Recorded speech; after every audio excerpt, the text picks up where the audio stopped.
Welcome back ناظرین. Pakistan Peoples party سے امتیاز شیخ صاحب نے بھی ہمیں جوائن کیا. سر کوئکلی میں انصاری صاحب آپ سے چاہوں گا کہ آپ رسپونڈ کر دیجیے, پھر میں شیخ صاحب کی طرف بڑھتا ہوں. بس میں چند گزارش کرنا چاہتا ہوں کہ آپ لوگ جب سیاست میں اپنے آپ کو مظلوم ظاہر کرتے ہیں تو آپ لوگ یزید اور امام علی مقام کی باتیں کرتے ہیں. آپ سارے سیاستدان مل جائیں انکلوڈنگ میں بھی, تمام مل جائیں, امام علی مقام کے جوتوں کے خاک کے برابر نہیں ہیں. وہ کیوں کمپیئر کرتے ہیں؟ یزید نے یہ کر دیا, امام علی مقام نے یہ. یار آپ کون ہیں؟ کون ہیں آپ لوگ؟ میرے بھائی خدا کا واسطہ ہے, آپ وہ لوگ ہیں. ایک منٹ یار پلیز, میں نہیں بولا نا, میں نہیں بولا. اچھا میں ذرا امتیاز شیخ صاحب سے پھر آتا ہوں, پھر اس کے سیاست بعد میں آؤ گے تو آپ کو پتہ چل جائے گا کہ وہ کون ہے. اچھا بالکل ٹھیک ہے. امتیاز شیخ صاحب, سر میں نے آپ سے جو سوال کرنا ہے پوچھنا یہ ہے کہ سندھ گورنمنٹ کی طرف سے, پیپلز پارٹی کی طرف سے بڑا جو ایک ہمیں جو جسٹر مل رہا ہے وہ بڑا خوش آئند مل رہا ہے کہ بڑا ویلکم کیا جائے گا وزیر اعلیٰ کے پی کے کو, جو جیسے کہ میئر کراچی نے بات کی ہے. تو کیا اس حوالے سے کوئی معاملات کی بات چیت چل رہی ہے؟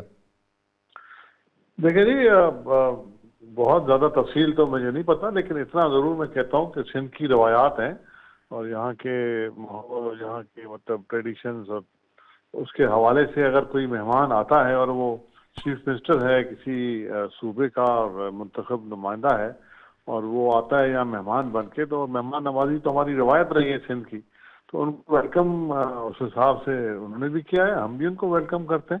وہ آئیں ادھر, اپنا ان کے لیے مطلب ہمارے دروازے کھلے ہیں, چائے پئیں, کھانا کھائیں, اور جو خدمت ہو سکے گی ہم کی ضرور کریں گے. اسی حوالے سے ہی وزیر اعلیٰ صاحب نے یا میئر صاحب نے اور باقی لوگوں نے کوئی بیان اگر دیا ہے, اس ناظر کو سندھ کی روایت کو سامنے رکھتے ہوئے انہوں نے اس کو دعوت دی ہوگی اور خوش آمدید کا ہوگا. اچھا لیکن اس پہ بھی ٹرسٹ ڈیفیسٹ نظر آیا. ابھی ہمارے پروگرام میں پاکستان تحریک انصاف سے اقبال افریدی صاحب ہیں, ان کے تحفظات ابھی بھی نظر آ رہے ہیں کہ جائیں گے تو پتہ چلے گا کیا ہوگا, کیسا سلوک ہوگا, کس طرح سے چلے گا. کیونکہ ہم تھوڑا سا اس کو کمپیریزن کر رہے ہیں پنجاب کے ساتھ, کہ پنجاب کا جو ان کا ایکسپیرینس ہے وہ اتنا اچھا نہیں رہا. اور تھوڑا سا یہ بھی ہم کہہ رہے ہیں کہ پاکستان پیپلز پارٹی اور پاکستان مسلم لیگ نون دو الگ پارٹیز ہیں, اور بے شک اتحادی ہیں, لیکن اس کے باوجود جو ہے وہ ان کے سٹانس ڈفرینٹ ہے مختلف معاملات پہ. دیکھیں جی, سیاسی اختلافات اپنی جگہ پر, ان کی پالیسیوں سے اتفاق نہ کرنا اپنی جگہ پر, اور ان کے جو مطلب چیزیں رہی ہیں مطلب ان کی ہم نے مخالفت کی ہے ہمیشہ سے. لیکن مطلب ایز اے مہمان اگر وہ آتے ہیں یہاں سندھ میں, تو مطلب عوامی نمائندے ہیں, کے پی کے پاکستان کا حصہ ہے, ہمارے بھائی رہتے ہیں وہاں, تو وہ ان کا اگر نمائندہ ہے فوری طور پہ تو ہماری فرسٹ ری ایکشن تو یہ ہوگا, ہم ان کو خوش آمدید کہیں گے اور ان کو ویلکم کریں گے. ہماری روایات بھی ہے یہ سندھ کے معاشرے کی, سندھ کے صوبے کی, سندھ کے لوگوں کی, تو ہم نے ہر کسی کو خوش آمدید کہا ہے. اور یہ تو وزیر اعلیٰ ہیں اور بھی سر مجھے انصاری صاحب آپ بتائیے گا کہ یہ جو ٹرسٹ ڈیفیسٹ ہے, جو جیسے میں نے بات کے آغاز میں بھی کہا تھا کہ جب تک یہ ختم نہیں ہوگا اس وقت تک مذاکرات کی طرف بات نہیں جائے گی, اور جب تک مذاکرات نہیں ہوتے اس وقت تک اسٹیبلٹی یا اس طرح کے معاملات نہیں ہو سکتے. کیونکہ ایک پولیٹیکل پارٹی پاکستان تحریک انصاف, اب اس کی اہمیت سے انکار نہیں کر سکتے, ایک صوبے میں ان کی حکومت ہے, ہم اس بات سے بھی انکار نہیں کر سکتے, ان کا وزیر اعلیٰ, ان ساری چیزوں سے. اس کے بعد جو صورتحال رہ جاتی ہے وہ آپ دیکھ لیجئے کہ آپ نے بڑی اچھی بات کی کچھ دیر پہلے کہ پاکستان کے لیے, پاکستان کی عوام کے لیے کوئی کیا کر رہا ہے, کیا بات کر رہا ہے. تو میرا بھی جو پوائنٹ آف ویو ہے وہ یہ ہے کہ ہم صرف اس وقت وقت ضائع کر رہے ہیں معاملات کو لے کے.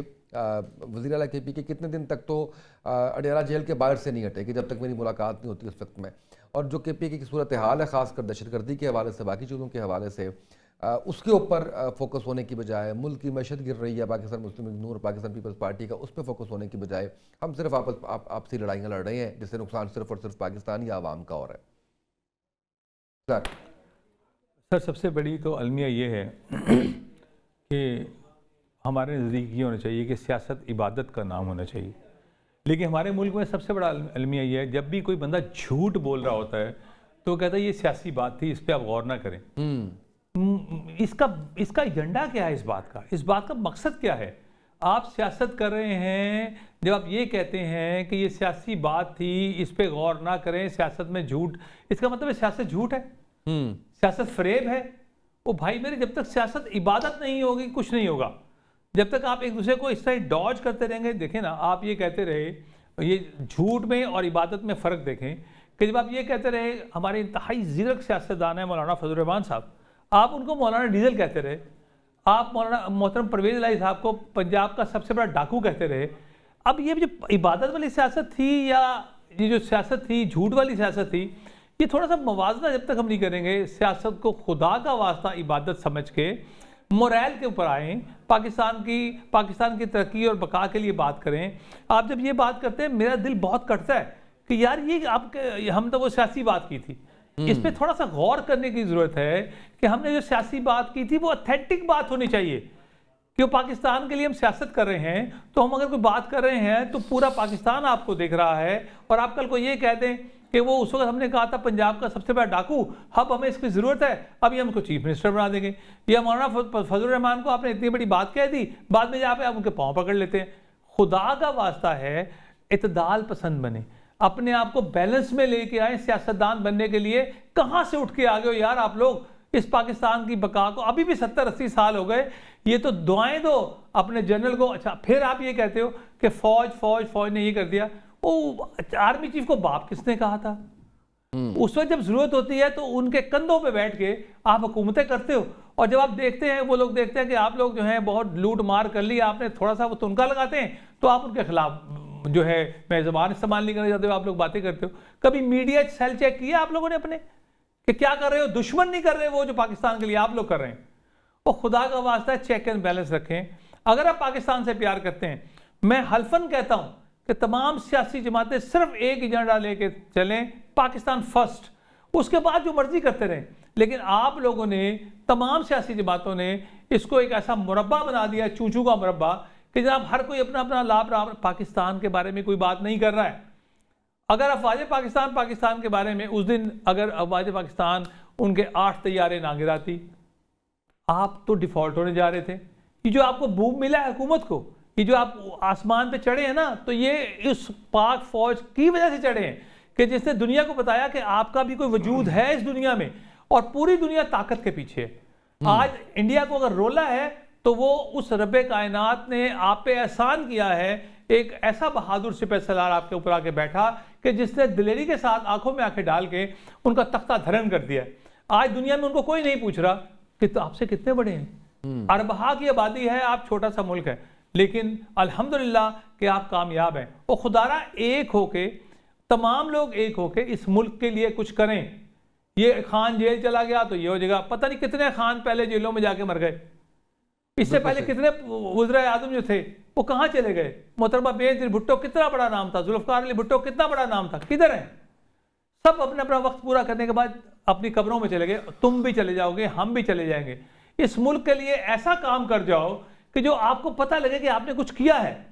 میں ہاتھ جوڑ کے ریکویسٹ کرتا ہوں آپ سب سے کہ بہت ہو گئی ہے پاکستان کی عوام کے ساتھ کھیل کے. جب کبھی موقع ملتا ہے آپ زرداری صاحب کو کیا کچھ نہیں کہتے رہے، کیا کیا الفاظ استعمال نہیں کیے. پھر پیپلز پارٹی اور نون لیگ میں جو گولہ باری ہوتی تھی، آج مفادات کے لیے دونوں کٹھے بیٹھے ہوئے. تو میں یہ کہتا ہوں اگر کٹھے بیٹھنا ہے تو پاکستان کے لیے بیٹھو، حکومت کے لیے مت بیٹھو. اچھا اب یہ آپ کو بیٹھتے ہوئے نظر آ رہے ہیں؟ نہیں سر دیکھیں نا، اب مفادات کچھ ہے نا پلڑے میں بھاری. کسی کو پیسوں کی ضرورت ہوتی ہے تو وہ کچھ کرتا ہے، ہلاتا ہے تھوڑا سا، یہ مجھے پیسے چاہیے. کسی کو منصوبوں کی ضرورت ہوتی ہے تو وہ کہتا ہے مجھے یہ حق کم مل رہا ہے، مجھے وہ پورا کریں. یہ ٹوٹل پاکستان کو لوٹنے کھسوٹنے کے کام ہو رہے ہیں. اور جب وہ چیک اینڈ بیلنس کی بات کرتے ہیں، جنرل عاصم منیر جب آپ کے پاس آئے تھے آپ کی فائل لے کے کہ دیکھو جب وہ DGIA صحیح تھے، بہت بڑی بات ہے، پوری دنیا کو پتہ ہے، تو خان صاحب آپ نے انکار کر فائل اٹھا کے باہر پھینک دی تھی کہ نہیں یہ بکواس ہے، غلط ہے. آپ نے اپوائنٹ کیا تھا نا. کوئی سیاستدان کیوں نہیں بتاتا یہ بات کو کہ وہ آپ کے پاس آئے، آپ سے ریکویسٹ کی خان صاحب یہ آپ معاملہ دیکھیں. وہ ایک محب وطن تھا، اس نے کہا کہ ملک میں انارکی پھیلے گی، بے ایمانی ہو رہی ہے. آپ اس وقت اس فائل کو لے کے اس کو بغور کرتے، نہ گرفتار کرتے، چیک اینڈ بیلنس کر کے شٹ اپ کال دیتے، روک دیتے اس بدعنوانی کو. آپ نے نہیں روکا، آپ نے اس کو کور کمانڈر بنا دیا بہاولپور. اچھا سر مجھے یہ بتائیے گا، تھوڑا سا اس طرف میں آتا ہوں کہ آپ ایک پارٹی کو چیئر کر رہے ہیں، تو پلانز کیا ہیں، کس طریقے سے حالات بہتر ہو سکتے ہیں؟ خاص کر اگر میں اکانومی کی بات کروں تو اس کے لیے کیا اسٹریٹجی ہونی چاہیے جس سے آپ کی اکانومی بہتر ہو جائے گی؟ سر سب سے بڑی بات، پہلی بات تو یہ ہے ہمارے ملک میں جب بھی کوئی سیاسی جماعت آئی ہے، کس نے 15 بندوں سے شروع کیا ہے، کس نے 20 سے شروع کیا ہے، کس نے 25 سے شروع کیا ہے. ریکارڈ اٹھا کے دیکھ لیں ریکٹ پہ، ہم 3.5 کروڑ بندوں سے شروع کر رہے ہیں. نہیں اور بھی ہوتی ہیں جو ٹوٹ جاتی ہیں، جیسے PMLQ بنی تھی تو وہ اس طرح کی بھی ہوتی ہیں نا پارٹی. سر میری آئی ایم سوری کہ میں نے بات کمپلیٹ نہیں کی. جی میں یہ کہہ رہا ہوں ہم لوگ 3.5 کروڑ لوگوں سے شروع کر رہے ہیں. ہم نے وہ تمام چیزیں پھینک دی ہیں نیٹ کے اوپر کہ وہ 3.5 کروڑ لوگ کون ہیں. ہم نے الحمدللہ ثم الحمدللہ ہم نے ایسی سیاسی جماعت بنائی ہے کہ جس کے پیچھے ایک بہت بڑی پار ہے، عوام کی طاقت ہے. اور وہ 3.5 کروڑ لوگ انشاءاللہ ہم آپ کو عنقریب گنائیں گے. اور میں آپ کو ایک بات بتانا چاہتا ہوں اپنے پاکستانیوں کو، اپنے بھائیوں کو، آپ لوگوں کو، میڈیا کو، کہ ہم سب کو ایک دوسرے کی ضرورت ہے. اس ملک میں اللہ رب العالمین نے تمام چیزیں ہمیں مہیا کی ہوئی ہیں، لیکن ہم تو لوٹ مار سے فرصت ملے تب. میں دنیا میں کہیں بیٹھا ہوا تھا کسی اور ملک میں، تو ایک صاحب نے کہا دنیا کا سب سے امیر ملک کون سا ہے؟ تو ایک شخص نے اٹھ کے، ایک یہودی تھا، اس نے کہا جی دنیا کا سب سے امیر ملک پاکستان ہے. تو میں نے اعتراض کیا کہ جناب یہ طنز کر رہے ہیں آپ ہمارے پہ کہ دنیا کا سب سے امیر ملک پاکستان ہے. اس نے کہا میں ثابت کر سکتا ہوں. میں نے کہا جی کس طرح؟ وہ کہتا ہے اس وقت پاکستان بنے تقریباً 70 سال ہوئے تھے. تو اس نے کہا 70 سال ہوئے، ایک کلی سے لے کے اور پرائم منسٹر آف پاکستان سب کھا رہے ہیں، ختم نہیں ہو رہا ہے. اور حقیقت بھی یہی ہے. یہی پاکستان کے لیے لگائیں، پاکستان کی سلامتی کے لیے، بقا کے لیے. یہاں پہ دنیا اس کو دیکھنے کے لیے آئی ہے. خطہ وہ خطہ ہے کہ جہاں سے اللہ کے نبی صلی اللہ علیہ وسلم کو ٹھنڈی ہوا آتی ہے. آپ یاد رکھیں یہ وہ ملک خداداد پاکستان ہے جو کلمے کی بنیاد پہ بنا تھا، پر آپ لوگوں نے اس میں گند ڈال ڈال کے اس کا جو ہے نا نظام تباہ و برباد کر دیا ہے. اس کے ایسی سی پالیسیز ہے. کیا ضرورت ہے؟ کروڑوں لیٹر تیل ہم آپ لوگوں کو دے رہے ہیں. آپ ریٹائرمنٹ کے بعد جو نوجوان ہمارے لڑکے دھکے کھاتے پھرتے، ڈگریاں ہاتھوں میں لے کے ان کو نوکری نہیں مل رہی ہے. آپ کو ریٹائرمنٹ کے بعد فوراً ایک اگلا عہدہ چاہیے ہوتا ہے. بھئی آپ نے پورا کر لیا، اپنا ٹینیور پورا کیا، اپنے بچوں کو آنے دو. اتنا زیادہ وسائل ہیں ہمارے پاس. آپ بجلی کے یونٹس بے دریغ لوگوں کو دے رہے ہیں. ایک چولہا نہیں جلتا کسی کا. گیس کے حالات دیکھ لیں، بجلی کے یونٹ دیکھیں کہ ایک بلب نہیں جل رہا ہے. یہ تمام وہ بے ایمانیاں ہیں جو ہمارے اندر سرایت کر چکی ہیں.